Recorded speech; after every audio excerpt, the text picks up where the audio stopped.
ابو سعید خدری رضی اللہ تعالی عنہ نے بیان کیا کہ نبی کریم صلی اللہ علیہ وآلہ وسلم نے فرمایا، دوسری سند، اور ہم سے آدم بن ابی ایاز نے بیان کیا، کہا ہم سے سلیمان بن مغیرہ نے، کہا ہم سے حمید بن ہلال نے، کہا ہم سے ابو صالح سامان نے، کہا میں نے ابو سعید خدری رضی اللہ تعالی عنہ کو جمعہ کے دن نماز پڑھتے ہوئے دیکھا، آپ کسی چیز کی طرف منہ کیے ہوئے لوگوں کے لیے اسے آڑ بنائے ہوئے تھے۔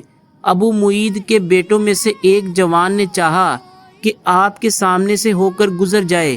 ابو سعید رضی اللہ تعالی عنہ نے اس کے سینہ پر دھکا دے کر باز رکھنا چاہا۔ جوان نے چاروں طرف نظر دوڑائی لیکن کوئی راستہ سوائے سامنے سے گزرنے کے نہ ملا، اس لیے وہ پھر اسی طرف سے نکلنے کے لیے لوٹا۔ اب ابو سعید رضی اللہ تعالی عنہ نے پہلے سے بھی زیادہ زور سے دھکا دیا۔ اسے ابو سعید رضی اللہ تعالی عنہ سے شکایت ہوئی اور وہ اپنی یہ شکایت مروان کے پاس لے گیا۔ اس کے بعد ابو سعید رضی اللہ تعالی عنہ بھی تشریف لے گئے۔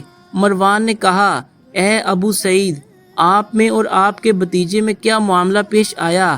آپ نے فرمایا کہ میں نے نبی کریم صلی اللہ علیہ وآلہ وسلم سے سنا ہے، آپ نے فرمایا تھا کہ جب کوئی شخص نماز کسی چیز کی طرف منہ کر کے پڑھے اور اس چیز کو آڑ بنا رہا ہو، پھر بھی اگر کوئی سامنے سے گزرے تو اسے روک دینا چاہیے، اگر اب بھی اسے اصرار ہو تو اس سے لڑنا چاہیے، کیونکہ وہ شیطان ہے۔